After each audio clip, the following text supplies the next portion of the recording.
Şubat Uluslararası Komplosu'nun 27 yılına girerken bu karanlık girişimin halkların özgürlük iradesi ve Sayın Öcalan'ın İmralı'da sergilediği sarsılmaz çözüm kararlılığı karşısında tarihsel bir yenilgiye uğradığını bir kez daha vurguluyoruz. Ender Abdullah Öcalan komployu şu sözlerle tanınmaktadır. Benim şahsımda hedeflenen Orta Doğu'da demokratik bir çözümün önünü kesmek ve Kürtleri bir kez daha statüsüzlüğe mahkum etmektedir. Komplo, küresel güçlerin bölge üzerindeki yeni dizayn arayışının bir parçasıdır. Bu komployu boşa çıkarmak için Kürt halkı ve dostları büyük bedeller ödeyerek önüne geçmiştir. Demokratik kurumlar olarak 15 Şubat komplosunun yıl dönümünde Van'da 15 Şubat komplosunu lanetliyor, kınıyoruz. 15 Şubat komplosunun yıl dönümünde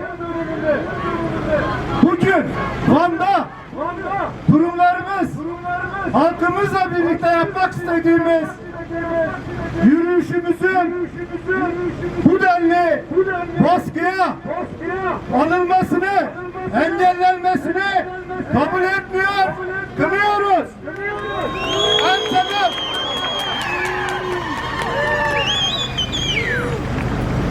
Anayasal en temel hakkımızın güvence altına alınan ifade ve toplantı gösterişleri, yürüyüşleri hakkımızın engellenmesini Van halkı olarak kabul etmiyor, kınıyoruz.